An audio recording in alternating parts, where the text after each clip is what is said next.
guys terminator Titanic অৱতাৰ আৰু ইফালে এইবিলাক মুভি যি অলিতা এইবিলাক মুভিবিলাক সকলোৱে নিশ্চয় চাইছে বাকী গোটেইকেইখন নাচালে অৱতাৰটো সকলোৱে নিশ্চয় চাইছে 2009ত ৰিলিজ হৈছিলে এইটো মুভি আৰু এই গোটেইবিলাক মানে মুভিৰ ডাইৰেক্টৰ আছে মিষ্টাৰ জেমছ কেমেৰন বাকী আমাৰ ইণ্ডিয়াত চাব গ'লে 2015 চনত এখন মুভি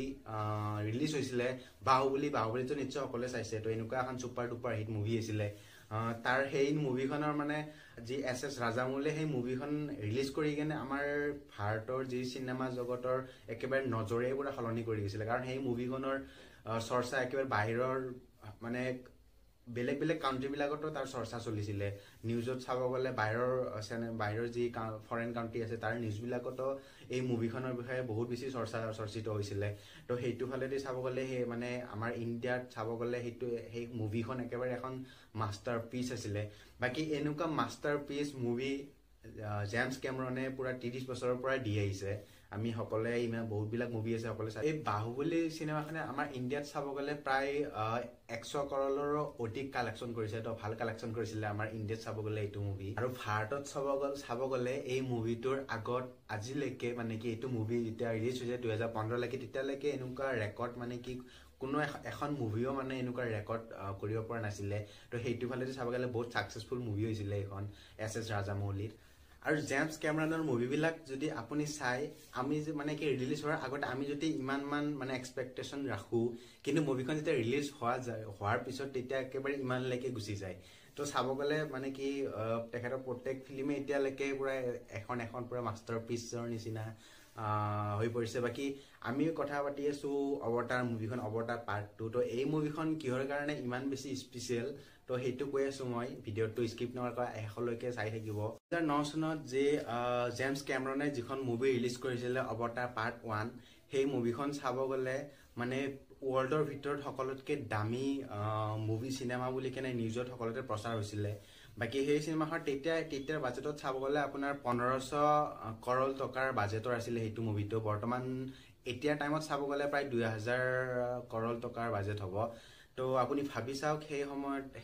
সেইখন মুভি ইমান দামী ইমান বাজেট টকাত বনাইছিলে তো সেইটো সময়ত গোটেই যিমান নিউজ চেনেল আছে সকলোতে জাষ্ট প্ৰচাৰ কৰা গৈছিলে যে জেমছ কেমেৰনে আনি আছে সকলোতকৈ দামী বাজেটৰ চিনেমা এখন ৰিলিজ কৰিব গৈ আছে তো বহুত বেছি প্ৰচাৰ হৈছিলে সেইটো হিচাপত মোৰ এতিয়াও মনত আছে তেতিয়া আমি কি পঢ়ি আছিলোঁ মোৰ মনত নাই স্কুলত পঢ়ি আছিলোঁ চাগে তো সেইটো সময়ত আমি নিউজ পেপাৰতো চাইছিলোঁ এইটো মুভি তেতিয়াতো চিনেমা হল ইমান বেছি ওচৰত নাছিলে বা তেনেকুৱা সুবিধাও নাছিলে এভেইলেবল ইমান নাছিলে তো পেপাৰত চাইছিলোঁ চাই পাইছে বহুত লেটকৈ আমি টিভিত চাব পাৰিছোঁ সেইটো মুভিটো তো মুভিত চাই কেনে মানে সেই মুভিটো মই টিভিত চাই কেনে বহুত বেছি আফচোচ কৰিছিলোঁ মানে ভাবিছিলোঁ যে এইটো মুভিটো যদি চিনেমা হলত চোৱা গ'লহেঁতেন তেতিয়াহ'লে তাৰ যি মানে চিনাৰীবিলাক তাৰ ভিউজবিলাক এনেকুৱা মানে ভাল লাগে পুৰা বহুতে ভাল লাগে আৰু তো আফচোচ কৰিছিলোঁ যে যদি মই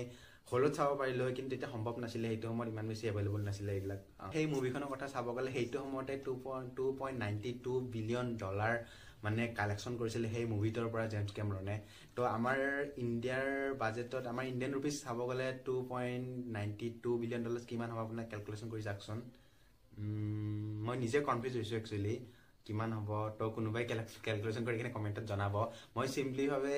কেলকুলেট কৰি কেনে এইটো স্ক্ৰীণত দিছোঁ দেখাইছোঁ তো এইটো পাইছোঁ মই মানে কেলকুলেট কৰি কেনে তো আপোনালোকেও মানে কেলকুলেশ্যন কৰি কেনে চাই কেনে কমেণ্টত জনাব শুদ্ধ হৈছে নে হোৱা নাই মই কনফিউজ হৈ আছোঁ তো স্ক্ৰীণত এইটো দেখা পাইছে তো এইটো মানে ইমান কালেকশ্যন কৰিছে সেইটো টাইমতে 2009ত তো এতিয়া মানে কি মই চিম্পলভাৱে ক'ব গ'লে প্ৰায় 24,000 কৰল টকা হ'ব আই থিংক তো সিমানমান তেতিয়াৰ টাইমতে মানে কি কালেকশ্যন কৰিছিলে এইটো মুভিৰ পৰা তো 24,000 কৰল টকাৰে ভাবি চাওক আমাৰ ইণ্ডিয়াত কিমান কি কাম চলে বা কিমান কি কাম হ'ব পাৰে মইতো ভাবোঁ আমাৰ ইণ্ডিয়ান গভৰ্ণমেণ্টে কিজানি এখন ষ্টেটক তাতকৈ 24,000 কৰল টকাতকৈও কম মানে টকা দি কেনে কিছুমান কাম কৰিব দিয়ে যে মেডিকেল বা কিবা তেনেকুৱা ধৰণৰ ফাণ্ড কিছুমান দিয়ে কৰিবৰ কাৰণে তো ইমান বেছি এখন মুভিৰ পৰা মানে জেমছ কেমেৰনে কালেকশ্যন কৰিছিলে তো আমি ইমান দেৰি কথা পাতি আছিলোঁ আপোনাৰ 2009 চনৰ অৱতাৰ পাৰ্ট 1ৰ কথা তো এতিয়া আহি আছে আজি ৰিলিজ হ'ব অৱতাৰ পাৰ্ট 2 মই বহুত আগৰ পৰা যেতিয়াৰ পৰা ফাৰ্ষ্ট টাইম মানে কি এই মুভিটোৰ টিজাৰ ওলাইছিলে ফাৰ্ষ্ট টাইম তো তেতিয়াৰ পৰা মই বহুত বেছি এক্সাইটেড হৈছিলোঁ এইটো মুভিৰ কাৰণে মানে লাষ্ট টাইম যিটো মই মিছ কৰিছোঁ যে অৱতাৰ পাৰ্ট 1 খন মই চিনেমা হলত চাব নোৱাৰিলোঁ তেতিয়া সৰু হৈছিলোঁ অলপ মই অলৰেডি কৈ আহিছোঁ তো এতিয়া মানে কি এতিয়াতো চব মানে চিনেমা হল আগৰ ক্ষেত্ৰত ক'ব গ'লে বহুত বেছি এভেইলেবল গুৱাহাটীতে চাব গ'লে আপুনি 3D চিনেমা হল বহুত এভেইলেবল পাই যাব তো ফাইনেলি আজি চাবৰ কাৰণে পুৰা ফুলটো এক্সাইটেড হৈ আছোঁ তো গান সেইটোক লৈ এটা ভিডিঅ' আহিব তো যিয়ে নহওক তো এই মুভিটো স্পেচিয়েল কিহৰ কাৰণে ইমান স্পেচিয়েল তো সেইটো মই কৈ আছোঁ তো এই চিনেমাখন ক'ব গ'লে পাৰ্ট 2 হয় পাৰ্ট 1 টো 2009ত ৰিলিজ হৈছিলে তো এইটো পাৰ্ট 2 হ'ব তো এই মুভিখনৰ মানে কি স্পেচিয়েল কাৰণ এটা বিশেষ আছে যে এই মুভিখনৰ কাৰণে প্ৰিপাৰেশ্যন প্ৰায় 13 বছৰৰ পৰা চলি আছে 2009ত যেতিয়া অৱতাৰ ৰিলিজ হৈছিলে তাৰে পিছৰ পৰা মানে কি এই মুভিখনৰ মানে কাম ষ্টাৰ্ট হৈছিলে তো এতিয়ালৈকে 2022ত মানে ৰিলিজৰ প্ৰায় 13 বছৰ কাম চলিছে এইটো মুভিৰ ওপৰত তো এতিয়া আপোনালোকে ভাবিছে যে 13 বছৰ জেমছ কেমেৰনৰ 13 বছৰত কিনো কৰিছে মানে কি ইমান টাইম কিয় লাগিছে মানে এইটো মুভিটো ৰিলিজ কৰাৰ কাৰণে তো তাত মই এটা ফেক্ট আছে মই কৈ আছোঁ মই তো এই যেতিয়া মানে কি পাৰ্ট 1 ৰিলিজ হৈছিলে তাৰপিছত তাত সেইটো সময়ত যিবিলাক কেমেৰা ইউজ কৰিছিলে মানে ছনিৰ কেমেৰা ইউজ কৰিছিলে তো তাৰে পিছত মানে জেমছ কেমেৰৰ মাথাত কিবা আহিছিলে নাজানো কিবা ভাবিছিলে তো তেখেতে যি ছনি কোম্পানী আছে ছনি কোম্পানীৰ লগত মানে কি লগ হৈ কেনে যি পাৰ্ট 2 অৱতাৰ পাৰ্ট 2 মানে কি বনোৱা কাম ষ্টাৰ্ট কৰিব তাৰ কাৰণে মানে স্পেচিয়েল এটা মানে কেমেৰা বনাইছিলে যিটো কেমেৰাটো বনাওঁতে অলৰেডি বহুত কেইবছৰ গুচি গৈছে সেই কেমেৰাটোৰ নামটো মই কৈ আছোঁ এইটো লিখি দিছোঁ নামটো পঢ়িবৰ কাৰণে একচুৱেলি মই কনফিউজ হৈছোঁ ছনি চিনে এল্টা ফেনিছ 3D হয় এইটো কেমেৰাটো মানে এটা কেমেৰাৰ মানে কি বাজেট ক'ব গ'লে 50 লাখ টকাৰ অধিক তো ভাবি চাওক এই মানে চিনেমাখন শ্বুট কৰোঁতে কিমানবিলাক কেমেৰা ইউজ কৰিছে প্ৰত্যেকটা কেমেৰাৰ দামে প্ৰায় 50-60 লাখ টকা বাজেটৰ হয় তো এনে এই মুভিখন ইমান বাজেটৰ হ'ব মানে কি হোৱা নাই কাৰণ এটা কেমেৰাই যদি ইমান দামী হয় তো ভাবি চাওক কিমানবিলাক কেমেৰা ইউজ কৰা হৈছে তো বহুত ভাবিবলৈ মানে কি বহুত বেছি বাজেটৰ মুভি হয় এইখন আৰু ছেকেণ্ডটো ক'ব গ'লে এই চিনেমাখনৰ যিবিলাক শ্বুটিং কৰা হৈছে যিবিলাক শ্বুট লোৱা হৈছে সেই গোটেই মানে কি বেছিবিলাক এই গোটেই মুভিখন চাবলৈ গোটেই মুভিখনৰ 70-80% মানে পানীৰ তলত ইয়াৰ শ্বুট লোৱা হৈছে এনেকুৱা নহয় যে বেলেগ বহুত মুভি আছে যিবিলাকত মানে VFX লগাই পেলাই বা পৰ্দাত লগাই কেনে পানীবিলাক আনি দিয়ে এডিটিং কৰি পেলাই তো এইটো মুভি তেনেকুৱা নহয় আপোনালোকে চালে নিশ্চয় গম পাব তো ইয়াৰে মানে গোটেইবিলাকে পানীৰ তলত গৈ পেলাই যিবিলাক এক্টৰ আছে এক্ট্ৰেছ আছে গোটেইবিলাক পানীৰ তলত যাই কেনে এক্টিং কৰিছে বাকী কেমেৰাবিলাকো পানীৰ তলত লৈ গৈ পেলাই শ্বুট কৰিছে এইটো এটা বহুত ডাঙৰ কথা হয় কি আৰু এই মুভিখনৰ মানে ৰিজলিউশ্যনটোৰ ওপৰত মই কথা ক'ম মানে ৰিজলিউশ্যনটো জেনেৰেলি চাব গ'লে আমি ইউটিউবত যিবিলাক ভিডিঅ' চাওঁ বা ভিডিঅ' যিবিলাকে আপলোড কৰে বা মুভিবিলাক তো প্ৰায়ে থাকে 1080 বা 4K লৈকে থাকে বা মই ভিডিঅ' দিওঁ 1080 মই নিজে দিওঁ 1080 তো কিন্তু সেইটো হিচাপত চাব গ'লে বাকী চিনেমা হলবিলাকো যিবিলাক আমাৰ ইণ্ডিয়াত চলে সেইবিলাকো চাগে 4K তো নাই চাগে যিটো ৰিজলিউশ্যন তো সেইটো ফালে যদি চাব গ'লে এই মুভিখনৰ ৰিজলিউশ্যন শুনি পেলাই আপুনি আচৰিত হ'ব এই চিনেমাখনৰ ৰিজলিউশ্যন দিছে 8.6K তো ভাবি চাওক মানে কি কিমান ইয়াৰ ৰিজলিউশ্যনটো কিমান হাই হয় আপুনি ট্ৰেইলাৰটো নিশ্চয় সকলোৱে চাইছে ট্ৰেইলাৰটো চাই কেনে তাৰ যি পিকচাৰ কোৱালিটি মানে কি একেবাৰে পুৰা ৰিয়েলিষ্টিক লাগি যায় মানে দেখাতে এনেকুৱা ফিলে নহয় যে এইবিলাক চব VFX লগাই কেনে কৰিছে তো পুৰা একেবাৰে ৰিয়েল যেন লাগে তো 8.6K ৰিজলিউশ্যনৰ এইটোৱে কামাল তো কেমেৰাটো ক'লে মই কেমেৰাটো জাষ্ট এইটো মুভিৰ কাৰণে মানে কি বনাইছে আৰু লাষ্ট ৰিচেণ্টলি ছুপাৰহিট মুভি চাব গ'লে এণ্ড গেম ৰিলিজ হৈছিলে তো এণ্ড গেমখনৰো বাজেটটো বেছি আছিলে তো সেই মুভিখনো চাব গ'লে এইটো কেমেৰা দি শ্বুট কৰা হোৱা নাই তো এইটো কেমেৰা কেৱল অৱতাৰ 2ৰ কাৰণে স্পেচিয়েলি মানে কি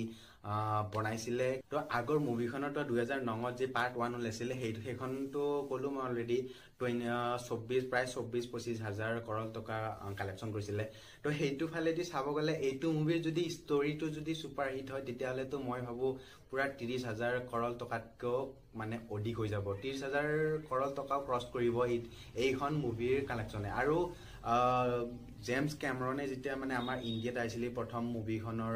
প্ৰমোট কৰাৰ কাৰণে তেতিয়া মানে মেগাজিন ইণ্টাৰভিউ এটাত কৈছিলে এই মুভিখনৰ যি নামটো অৱতাৰ এই অৱতাৰ মুভিটোৰ মানে কি এলিয়েনবিলাক আছে ক'ব গ'লে তো এলিয়েনবিলাকৰ মানে কি লুকটো চাব গ'লে আপোনালোকে মাইণ্ড কৰিলে গম পাব শিৱজিৰ নিচিনা মানে লুকটো স্কিন কালাৰটো চাব গ'লে ব্লু কালাৰটো এইটো আমাৰ শিৱজিৰ নিচিনা অলপ দেখা যায় লুকটো তো তেখেতে কোৱা মতে মানে কি এই মুভিটো বনাৰ মানে কি ইনস্পিৰেশ্যন আমাৰ শিৱজিৰ পৰা তেখেতসকলে লৈছে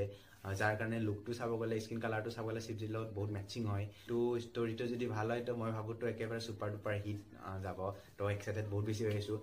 বাকী আৰু মেগাজিন এটাৰ মানে ইণ্টাৰভিউত সুধিছিলে যে এই মুভিখনৰ বাজেটটো কেনেকুৱা কিমান হ'ব তো তেখেতে নাম্বাৰিং তেনেকুৱা একো কোৱা নাই বাট তথাপি মানে জাষ্ট হিণ্ট এটা দিছিলে যে এই মুভিখন যেতিয়া ৰিলিজ হোৱাৰ পিছত প্ৰায় টপ 5 মুভিৰ ভিতৰত আহিব লাগিব তেতিয়াহে মানে কি এই মুভিখনৰ যিটো বাজেট যিটো খৰচ হৈছে সেই মানে বহনটো তেতিয়াহে ওলাব তো যিমান তেখেতে এক্সপেক্টেশ্যন কৰিছে টপ 5ত সেইটো হিচাপত মানে ভাবি চাওক মুভিখন বহুত বেছি ভাল হ'ব লাগে বাকী ট্ৰেইলাৰটো চাই পেলাইতো গমে পোৱা যায় তাৰ যি মানে কি চিনেমেটিকবিলাক মানে কি যি VFX যি ইউজ কৰিছে বহুত বেছি হাই হয় আজিতো মুভিখন ৰিলিজ হ'ব তো মই যাম চাব টিকেট অলৰেডি বুকিং হৈ গৈছে এক্সাইটেড বহুত বেছি হৈ আছোঁ অলৰেডি কৈ আছোঁ বাৰ এটা কথা কৈছোঁ বহুত বেছি এক্সাইটেড হৈ আছোঁ তো চাৱাৰ পিছত বাৰু কেনেকুৱা লাগে তাৰ ৰিভিউ তাক লৈ এটা ভিডিঅ' এটা বনাম নিশ্চয় আহিব আজি কালিৰ ভিতৰত বাকী আশা কৰিছোঁ মোৰ এইটো ভিডিঅ'ৰ দ্বাৰা কিছু ইনফৰমেশ্যন দিব পাৰিছোঁ তো ভাল লাগিলে শ্বেয়াৰ এটা কৰি দিব বাকী আজি মুভি চোৱাৰ পিছত লগ পাম আকৌ নেক্সট ভিডিঅ'ত সেইকাৰণে তো তেতিয়ালৈকে বাই